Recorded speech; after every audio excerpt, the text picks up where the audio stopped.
Hey guys, welcome back. So இந்த வீடியோவில் recursion அப்படின்னா என்ன, அது எப்படி ஒர்க் ஆகுது, கால் ஸ்டாக்னா என்ன, இதெல்லாம் தான் பார்க்க போகிறோம். டேட்டா ஸ்ட்ரக்சரில் நீங்கள் மெயினாக நான் லீனியர் டேட்டா ஸ்ட்ரக்சர்ஸில் நீங்கள் கோடு எழுதுறதுக்கு one of the fundamental concept recursion. So தெளிவாக பார்த்துக்கோங்க. ஃபர்ஸ்ட், ரெக்கர்ஷன் அப்படின்னா என்ன? Function that calls itself. இது நம்ம எல்லாருக்குமே தெரிஞ்ச ஒரு டெஃபினிஷன். ஸோ ஒரு ஃபங்க்ஷன் இருக்குது, அந்த ஃபங்க்ஷன் பாடி இருக்குது, நம்ம அந்த ஃபங்க்ஷனை திருப்பி கால் பண்ணுறோம். ஸோ திருப்பி அந்த ஃபங்க்ஷன் எக்ஸிக்யூட் ஆகும், எகெயின் ஃபங்க்ஷன் கால். ஸோ இதே ரிப்பீட் ஆகுனா அதான் ரெக்கர்ஷன். அப்படிங்கிறது தான் நம்ம எல்லாருக்கும் தெரிஞ்ச ஒரு பேசிக்கான ஒரு definition, a function that calls it self.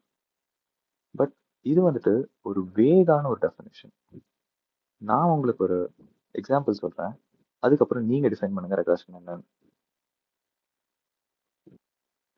So S guys, so இங்கே பார்த்தீங்கன்னா, சே ஃபார் எக்ஸாம்பிள் நீங்கள் கேஃபெட்டேரியாவில் ஃபுட் வாங்குறதுக்காக கவுண்டரில் நிற்கிறீங்க. நீங்கள் தான் பர்சன் ஏ. உங்களுக்கு முன்னாடி ஒரு லாங் கியூ இருக்கு. இப்போ நீங்கள் டைம் பார்க்குறீங்க, பட் டைம் ஆயிடுச்சு. ஸோ நீங்கள் என்ன பண்ணுறீங்கன்னா, உங்களுக்கு முன்னாடி இருக்க பர்சன் பி கிட்ட கேட்குறீங்க, பர்சன் பி உங்களுக்கு முன்னாடி எத்தனை பேர் இருக்காங்க அப்படின்னு. ஏன்னா உங்களுக்கு தெரியல உங்களுக்கு முன்னாடி எத்தனை பேர் இருக்காங்க. ஸோ நீங்கள் பர்சன் பி கிட்ட கேட்குறீங்க. பர்சன் பி என்ன சொல்றாரு, அவருக்கும் தெரியல. ஸோ அவர் பர்சன் சி கிட்ட கேட்குறாரு, உங்களுக்கு முன்னாடி எத்தனை பேர் இருக்காங்கன்னு. பர்சன் சிக்கும் தெரியல. ஸோ அவர் டி கிட்ட கேட்குறாரு, அண்ட் டி வந்து இ கிட்ட கேட்குறாரு. இப்போ இக்கு முன்னாடி பார்த்தா யாரும் இல்லை, ஏன்னா அவர் தான் கவுண்டரோட கிட்ட இருக்காரு. ஸோ இ என்ன சொல்றாரு, எனக்கு முன்னாடி யாரும் இல்லை, ஸோ 0 அப்படின்னு சொல்றாரு டி கிட்ட. இப்போ டி புரிஞ்சுக்கிறாரு, இக்கு முன்னாடி யாருமே இல்லைன்னா அப்ப நமக்கு முன்னாடி இருக்கிறது ஒரே ஒருத்தர் தான் அப்படின்னு. ஸோ டி என்ன சொல்றாரு, எனக்கு முன்னாடி ஒரே ஒருத்தர் இருக்காரு அப்படின்னு. இப்போ டிக்கு முன்னாடி ஒருத்தர் இருக்காருன்னா சி புரிஞ்சுக்கிறாரு, மொத்தம் 2 பேர் நமக்கு முன்னாடி இருக்காங்க அப்படின்னு. ஸோ சி என்ன சொல்றாரு, எனக்கு முன்னாடி 2 பேர் இருக்காங்க. இப்போ பி புரிஞ்சுக்கிறாரு, சிக்கு முன்னாடி 2 பேர்னா அப்ப நமக்கு முன்னாடி 3 பேர் இருக்காங்க அப்படின்னு பி புரிஞ்சுக்கிட்டு ஏ கிட்ட சொல்றாங்க, எனக்கு முன்னாடி 3 பேர் இருக்காங்க. அண்ட் நீங்க, அதாவது ஏ புரிஞ்சுக்கிறீங்க, பிக்கு முன்னாடி 3 பேர்னா நமக்கு முன்னாடி 4 பேர் இருக்காங்கன்னு நீங்க புரிஞ்சுக்கிறீங்க. ஓகே, இப்போ நீங்க பார்த்தீங்கன்னா உங்களுக்கு முன்னாடி 4 பேர் இருக்காங்கன்னு தெரிஞ்சிச்சு. இது உங்களோட ப்ராப்ளம். அதாச்சும் எத்தனை பேர் உங்க முன்னாடி இருக்காங்கிறது உங்களோட ப்ராப்ளம். பட் இந்த ப்ராப்ளமுக்கான இந்த சொல்யூஷன் ஒரு சிங்கிள் ஸ்டெப்ல கிடைச்சதா அப்படின்னா இல்ல. உங்களோட ப்ராப்ளம் சப்டிவைட் ஆகிருக்கு, கரெக்டா? அதாவது பி கேட்குறாங்க, பி வந்து சி கிட்ட கேட்குறாங்க, சி டி கிட்ட அண்ட் இ கிட்ட, அண்ட் ஒவ்வொருத்தரும் அவங்களோட ரிசல்ட்டை கொடுத்துட்டே இருக்காங்க. அதாவது அந்த சப் ப்ராப்ளம்ஸ்க்கு ரிசல்ட் கிடைக்குது. அந்த ரிசல்ட்டெல்லாம் ஆடப் ஆகி உங்களுக்கான ஃபைனல் சொல்யூஷன் கிடைக்குது. இப்படிதான் ரெக்கர்ஷன் ஒர்க் ஆகும். ஸோ இப்போ ரெக்கர்ஷனோட டெஃபினேஷனை இன்னொரு டைம் பார்ப்போம். Recursion is a process where a problem is broken down into smaller similar subproblems. A function solves these problems by calling itself. ஒரு ஃபங்க்ஷன் அதே திருப்பி திருப்பி கால் பண்ணிக்குது by calling itself with updated arguments. இங்க பார்த்தீங்கன்னா எல்லாரும் 0ன்னு ஒன்றும் ஆன்சர் சொல்லலை. ஒவ்வொருத்தரும் ப்ரீவியஸ் ரிசல்ட்டை புரிஞ்சுக்கிட்டு ஆர்குமெண்ட்டை அப்டேட் பண்ணி ப்ரீவியஸ் ஆளுக்கு சொல்லியிருக்காங்க. ஸோ டி வந்துட்டு 1ன்னு சொல்றாங்க, சி வந்துட்டு 2ன்னு சொல்றாங்க, பி வந்துட்டு 3ன்னு சொல்றாங்க. Calling itself with updated arguments. So recursion அப்படின்னா இப்படிதான் டிஃபைன் பண்ணும். இந்த மாதிரி வேக் டெஃபினேஷன் ரெக்கர்ஷனுக்கு சூட்டபிளாக இருக்காது. சரி, இப்போ இதெல்லாம் ஓகே. நான் கோடை எழுதும்போது ரெக்கர்ஷனோட ஸ்ட்ரக்சர் எப்படி இருக்கும் அப்படின்னு பார்ப்போமா? இப்படிதான் இருக்கும். ஒரு ஃபங்க்ஷன், அந்த ஃபங்க்ஷனுக்குள்ள 2 பார்ட் இருக்கும். ஃபர்ஸ்ட் பார்ட் வந்து பேஸ் கேஸ், செகண்ட் பார்ட் வந்து ரெக்கர்சிவ் கேஸ். இந்த பேஸ் கேஸ் அப்படின்னா என்னன்னா, இப்போ நீங்க ஒரு வைல் லூப் கன்சிடர் பண்ணிக்கிட்டீங்கன்னா, இந்த வைல் லூப்ல கண்டிஷன் அப்படின்னு சொல்லிட்டு ஒன்று இருக்கும். கண்டிஷன் நம்ம எதுக்கு வைக்கிறோம்? இந்த பிளாக் ஆஃப் கோட் எத்தனை டைம் ரிப்பீட் ஆகணுங்கிறத டிசைட் பண்றது இந்த கண்டிஷன், கரெக்டா? ஒரு கண்டிஷனே இல்லாத வைல் லூப் ஒரு இன்ஃபைனைட் லூப் தான் ஃபார்ம் பண்ணும். ஸோ அந்த மாதிரி ஒரு ஸ்டேட் வரக்கூடாதுங்கிறதுக்காக தான் யூ ஹேவிங் கண்டிஷன் லூப்ஸ்ல. இந்த சேம் ஒர்க்கை தான் ரெக்கர்ஷன்ல பேஸ் கேஸ் பண்ணும். இந்த ரெக்கர்சிவ் கேஸ்ல பார்க்கும்போது மை ஃபங்க்ஷனுங்கிறது திருப்பி திருப்பி இந்த ஃபங்க்ஷனை கால் பண்ணிக்கிட்டே இருக்கும். பட் எது வரைக்கும் கால் பண்ணும்? அதை டிஃபைன் பண்ணுறது தான் பேஸ் கேஸ். சரி, இப்போ கோடில் பார்ப்போம். இப்போ நான் இங்கே ஒரு லூப் டிஃபைன் பண்ணியிருக்கேன். வைல் லூப் போட்டு just print executing while loop. இப்போ இது என்ன பண்ணும்? இந்த கண்டிஷன் இடத்துல ட்ரூன்னு கொடுத்துட்டேன். ட்ரூனா ஃபார் எவர் இது ரன் ஆகிட்டே இருக்கும். ஸோ இது பார்த்தீங்கன்னா தெரியுது ஒரு இன்ஃபைனைட் லூப் ஃபார்ம் ஆயிடுச்சு. ஓகே, இப்போ இதை கமெண்ட் பண்ணிடுறேன்.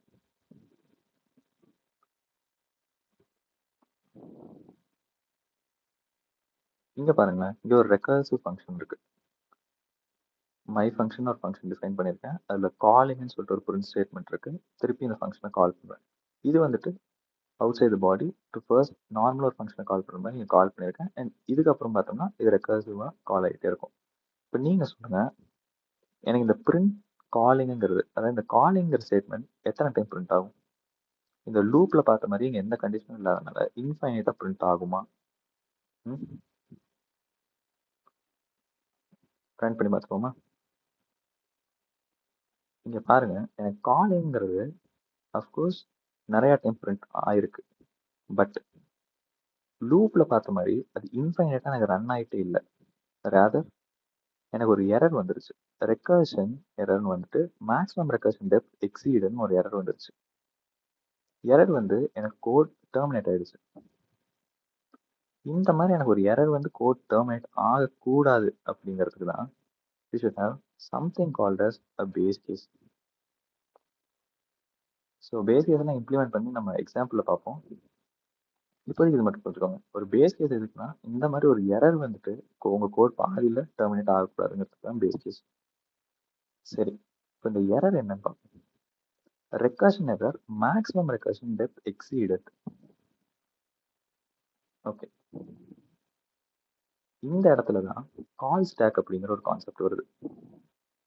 கால் ஸ்டாக் அப்படின்னு என்னன்னா, எப்பயுமே ப்ரோக்ராமிங் லாங்குவேஜஸ்ல நீங்க ஒரு ஃபங்க்ஷனை கால் பண்றீங்க அப்படின்னா இந்த ஃபங்க்ஷன் கால் வந்துட்டு ஒரு ஸ்டாக் உள்ள புஷ் ஆயிரும். ஸோ உங்களுக்கு பேசிக்காக ஸ்டாக் எப்படி ஒர்க் ஆகும்னு தெரியும்ல, லாஸ்ட் இன் ஃபர்ஸ்ட் அவுட் லீஃபோ, அதாவது கடைசியாக ஆட் ஆகிற எலமெண்ட் தான் ஃபர்ஸ்ட் பாப் ஆகி போகும். இப்போ நீங்கள் ஃபங்க்ஷன் ஒரு கால் பண்ணுறீங்கன்னா அந்த ஃபங்க்ஷன் இந்த மாதிரி ஸ்டாக்குள்ளே புஷ் ஆயிரும். இந்த ஃபங்க்ஷனோட ஒர்க் எப்போ கம்ப்ளீட் ஆகுதோ அப்போ இந்த ஃபங்க்ஷன் பாப் ஆயிடும். பட் நம்ம நார்மல் ஃபங்க்ஷன்ஸ் இந்த ப்ரோக்ராமில் பார்க்கும்போது கால் ஸ்டாக் அவ்வளோ சிக்னிஃபிகண்ட்டாக தெரியுமானா தெரியாது. பட் அதே நேரம் இந்த மாதிரி ரெக்கர்ஷன் ப்ரோக்ராம்ஸ் ஆர் ஒரு ஃபங்க்ஷனுக்குள்ள ஒரு ஃபங்க்ஷன் எப்படி இருக்கு, இந்த ஃபங்க்ஷனோட பாடிக்குள்ள எனக்கு இன்னொரு ஃபங்க்ஷனோட கால் இருக்கு அப்படின்னா இந்த மாதிரி ரேப் அப் ஆயிருக்கிற எல்லா கேசஸ்லையும் கால் ஸ்டாக்கோட ஒர்க் கிளியரா தெரியும். அதுக்கு ஒரு எக்ஸாம்பிள் பார்ப்போமா? சரி, இப்போ இங்க பாருங்க, எனக்கு மொத்தம் 3 ஃபங்க்ஷன் நான் டிஃபைன் பண்ணியிருக்கேன். இந்த 3 ஃபங்க்ஷன்ல ஃபங்க்ஷன் ஏ வந்துட்டு ஃபங்க்ஷன் பியை கால் பண்ணுது, ஃபங்க்ஷன் பி வந்துட்டு ஃபங்க்ஷன் சியை கால் பண்ணுது, அண்ட் ஃபங்க்ஷன் சி வந்துட்டு எதையும் கால் பண்ணல, ஜஸ்ட் இதோட ஸ்டேட்மெண்ட்ஸ் மட்டும் இருக்கு. அண்ட் நான் அவுட்டரில் ஃபங்க்ஷன் ஏ மட்டும் கால் பண்ணியிருக்கேன். இப்போ கால் ஸ்டாக் எப்படி ஒர்க் ஆகும் அப்படின்னா ஜஸ்ட் அந்த இதை மட்டும் இங்கே எழுதியிருக்கேன். ஃபங்க்ஷன் ஏ என்ன பண்ணுது, ஃபங்க்ஷன் பியை கால் பண்ணுது. ஃபங்க்ஷன் பியோட பாடி இங்கே இருக்குன்னு வச்சுக்கிட்டோம்னா ஃபங்க்ஷன் பி என்ன பண்ணுது, ஃபங்க்ஷன் சியை கால் பண்ணுது. அண்ட் ஃபங்க்ஷன் சிக்குள்ள எந்த ஃபங்க்ஷன் கால்ஸும் இல்லை. ஸோ இப்போ நீங்கள் ஃபர்ஸ்ட் ஃபங்க்ஷன் ஏவை கால் பண்ணும்போது ஸ்டாக்குள்ள ஃபங்க்ஷன் ஏ புஷ் ஆயிடும்.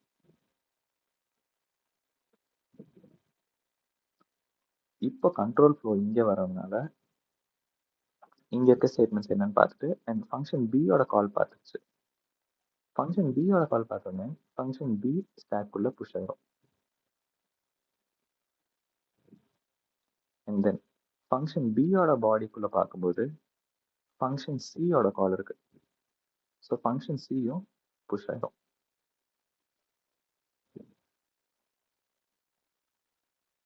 அண்ட் ஃபங்க்ஷன் சிக்குள்ள வேற no more further function calls.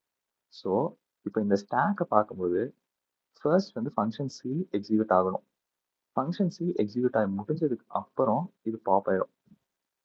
இப்போ என்ன ஆகும்? ஃபங்க்ஷன் சி எக்ஸிக்யூட் ஆகி முடிஞ்சதுக்கு அப்புறம் தான் ஃபங்க்ஷன் பியில் இன்கேஸ் இந்த ஃபங்க்ஷன் கால் கீழே ஏதாவது ஸ்டேட்மெண்ட்ஸ் இருந்தால் அது எக்ஸிக்யூட் ஆகும். அது வரைக்கும் இந்த ஸ்டேட்மெண்ட்ஸ் எல்லாம் வெயிட் பண்ணிட்டு தான் இருக்கும் ஃபங்க்ஷன் சி முடிகிற வரைக்கும். ஸோ ஒன்ஸ் ஃபங்க்ஷன் சி முடிஞ்சதுக்கப்புறம் இந்த செட் ஆஃப் ஸ்டேட்மெண்ட்ஸ் எக்ஸிக்யூட் ஆகும். அண்ட் இது எக்ஸிக்யூட் ஆகி முடிஞ்சோடனே ஃபங்க்ஷன் பி முடிஞ்சிருச்சு. ஸோ ஃபங்க்ஷன் பி பாப் ஆயிடும். ஒன்ஸ் ஃபங்க்ஷன் பி முடிஞ்ச உடனே தான் ஃபங்க்ஷன் ஏக்கு கீழே இருக்க ஸ்டேட்மெண்ட்ஸ் எக்ஸிக்யூட் ஆக முடியும். அண்ட் இது முடிஞ்சதுக்கப்புறம் ஃபங்க்ஷன் ஏவும் பாப் ஆயிடும். இப்போ இந்த எக்ஸாம்பிள் பாருங்க. ஃபர்ஸ்ட் நான் ஃபங்க்ஷன் ஏவை கால் பண்ணியிருக்கேன். ஸோ அதுக்குள்ள ஃபங்க்ஷன் பியோட கால் இருக்கு. ஃபங்க்ஷன் பிக்குள்ள சி அண்ட் சிக்குள்ள நோ மோர் ஃபங்க்ஷன் கால்ஸ். இப்போ அதை ரன் பண்றேன். Okay.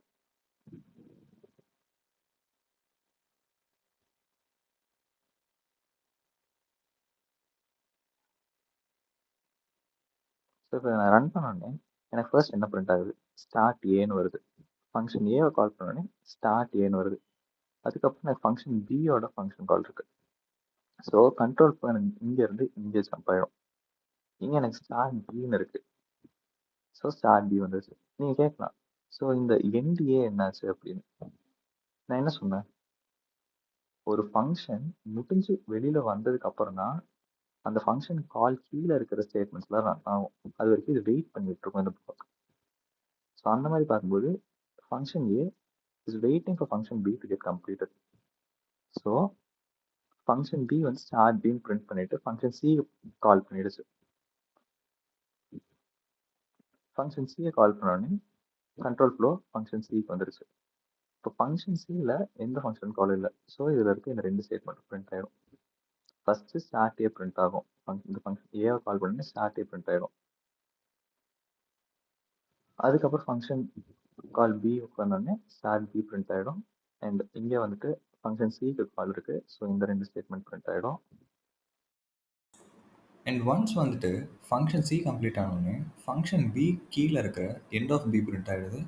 And function B complete ஆனோடனே ஃபங்க்ஷன் ஏக்கு கீழே இருக்க எண்ட் ஆஃப் ஏ பிரிண்ட் ஆகிடுது. ஸோ இப்போ வந்துட்டு எப்படி இந்த பிரிண்ட் ஸ்டேட்மெண்ட் ஒர்க் வந்திருக்குன்னு உங்களுக்கு தெரிஞ்சிருக்கும். ஸோ நெக்ஸ்ட் வந்துட்டு ஃபேக்டோரியல் ஆஃப் ப்ரோக்ராம் எப்படி கோடில் எழுதலான்னு பார்ப்போம். இப்போ இங்கே பாருங்க, இங்கே ஒரு ரெக்கர்சிவ் ஃபங்க்ஷன் இருக்கு. இந்த ஃபங்க்ஷனில் பார்த்தா ஃபர்ஸ்ட் இருக்கிறது தான் பேஸ் கேஸ். இந்த பேஸ் கேஸ் இதுக்கு இருக்கு. எந்த இடத்துல ஒரு எந்த ரெக்கர்ஷன்ல எனக்கு இந்த ஃபங்க்ஷன் என்னோட ரெக்கர்சிவ் கால்ஸ் முடியணுங்கிறத டிஃபைன் பண்ணுறதுக்கு இந்த பேஸ் கேஸ் இருக்கு. அண்ட் கீழே பார்த்தா ரெக்கர்சிவ் கேஸ் இருக்கு. இந்த ரெக்கர்சிவ் கேஸ் எதுக்குன்னா இந்த ஃபங்க்ஷன் திருப்பி ரிப்பீட்டடாக கால் பண்ணிக்கிட்டே இருக்கிறதுக்காக. சரி, இப்போ ஃபர்ஸ்ட் வந்துட்டு நம்மளுக்கு ஃபேக்டோரியல்னா என்ன தெரியும்? இப்போ 5 ஃபேக்டோரியல் அந்த எக்ஸாம்பிளில் கொடுத்துருக்குது அப்படின்னா என்ன? 5 இன்ட்டு 4 இன்ட்டு 3 இன்ட்டு 2 இன்ட்டு 1 கரெக்டா? இப்போ நீங்கள் 5 வந்துட்டு n அப்படின்னு கன்சிடர் பண்ணிக்கிட்டீங்கன்னா 4 எப்படி எழுதலாம்? n minus 1. 3 n minus 2. And 2 எப்படி எழுதலாம்? n மைனஸ் 3ன்னு எழுதலாம். அண்ட் 1 n மைனஸ் 4ன்னு எழுதலாம். கரெக்டா? 5 n ரெப்ரசன்ட் பண்ணிட்டு இந்த மாதிரி எழுதலாம். ஸோ அதுதான் இந்த ஃபங்க்ஷன் இதுலேயும் பண்ணியிருக்காங்க. ஃபேக்டோரியல் ஆஃப் என்னங்கிறதுல 5 அனுப்பிட்டு 5 equal to 0 or equal to 1 பார்க்குறது பேஸ் கேஸ் ஃபால்ஸ் ஆகிடுது. ஸோ கீழே ரெக்கர்சிவ் கேஸ்க்கு வந்துடுது. n star factorial of n minus 1. சரி, இந்த இடத்துல என்ன ஆகுது அப்படின்னா ஃபர்ஸ்ட் சே ஃபேக்ட் ஆஃப் 5 இதுதான் ஃபங்க்ஷன் கால். இது இங்க இருக்கிற இந்த ஃபங்க்ஷன் கால். இப்போ இதுக்குள்ள பேஸ் கேஸ் செக் பண்ணிடுது. பேஸ் கேஸ் சாட்டிஸ்ஃபை ஆகலை. ஸோ n ஸ்டார்னா 5 star fact of 5 minus 1. 5 minus 1 என்ன? 4 கரெக்டா? ஸோ 4. ஸோ இந்த ஃபேக்ட் ஆஃப் 4ங்கிறது என்ன?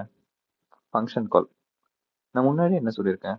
ஒரு ஃபங்க்ஷன் கால் இப்படி இருக்கு, அதாவது ஒரு ரெக்கர்சிவ் கால் இருக்கு அப்படின்னா அந்த இடத்துல அந்த ஃபங்க்ஷன் பாடி திருப்பி இம்ப்ளிமெண்ட் ஆகிற மாதிரி தானே அர்த்தம். ஸோ அந்த ஃபேக்ட் ஆஃப் 4ங்கிறது என்ன இருக்கும்? n nங்கிற இடத்துல 4 ஸ்டார் fact of 3ன்னு இருக்கும். and again so fact of 3ங்கிறது ஒரு ரெக்கர்சிவ் கால். ஸோ திருப்பி அந்த பாடி இம்ப்ளிமெண்ட் ஆகுது அப்படின்னா பேஸ் கேஸ் சாட்டிஸ்ஃபை ஆகலை. So n star 3 star fact of 2 and again base case satisfy ஆகல 2 star fact of 1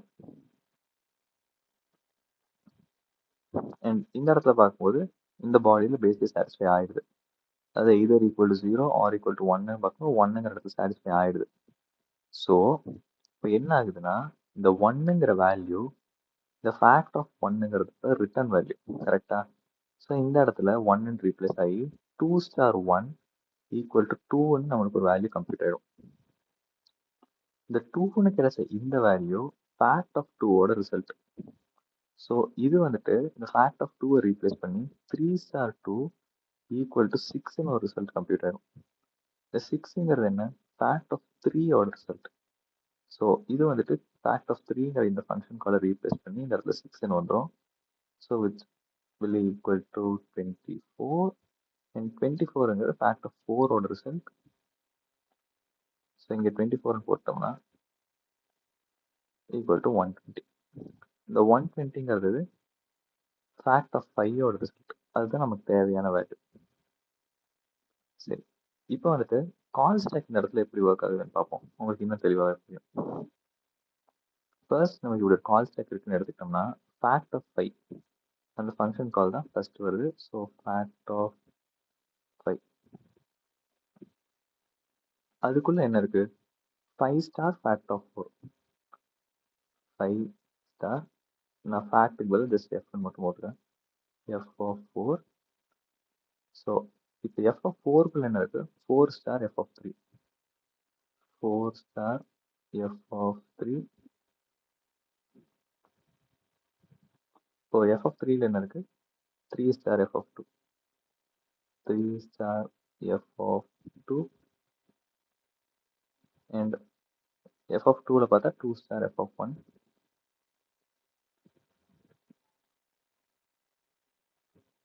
and F of 1ல பார்த்தா 1ங்கிற வேல்யூ ரிட்டர்ன் ஆயிடுச்சு. ஏன்னா பேஸ் கேஸ் சாட்டிஸ்ஃபை ஆயிடுச்சு. சரி, இப்போ ஃபர்ஸ்ட் வந்துட்டு எஃப் 1ங்கிறது வெளியில போயிடும். வெளியில போயிட்டதுனால இப்போ எஃப் ஆஃப் 1 பாப் ஆயிட்டு இந்த இடத்துல அந்த ரிசல்ட் வந்துடுது. ஸோ 2 ஸ்டார் 1 ஈக்குவல் டு 2ங்கிறது வந்துடும். இது பாப் ஆயிடுச்சு அண்ட் இந்த வேல்யூ இங்கே ரீப்ளேஸ் ஆகும். 3 ஸ்டார் 2 ஈக்குவல் டு 6 6ங்கிறது இந்த இடத்துல ரீப்ளேஸ் ஆகும். அண்ட் 4 ஸ்டார் 6 ஈக்குவல் டு 24 24 இங்கே ரீப்ளேஸ் ஆகி 120 120ங்கிறது ஃபேக்ட் ஆஃப் 5ஓட ரிட்டர்ன் வேல்யூ. ஸோ அட்லாஸ்ட் நம்மளுக்கு 120 கிடைச்சோம். ஸோ இப்படி தான் ரெக்கர்ஷன் ஒர்க் ஆகுது. உங்களுக்கு ஏதாச்சும் டவுட் அப்படி இருக்குன்னா கமெண்ட்ல சொல்லுங்க. ரொம்ப சிம்பிளான ஒரு கான்செப்ட் தான். ஸோ எஸ் கைஸ், அப்கமிங் வீடியோஸில் ப்ராப்ளம்ஸ் ரெக்கர்ஷனை வச்சு பார்ப்போம். So for now thank you.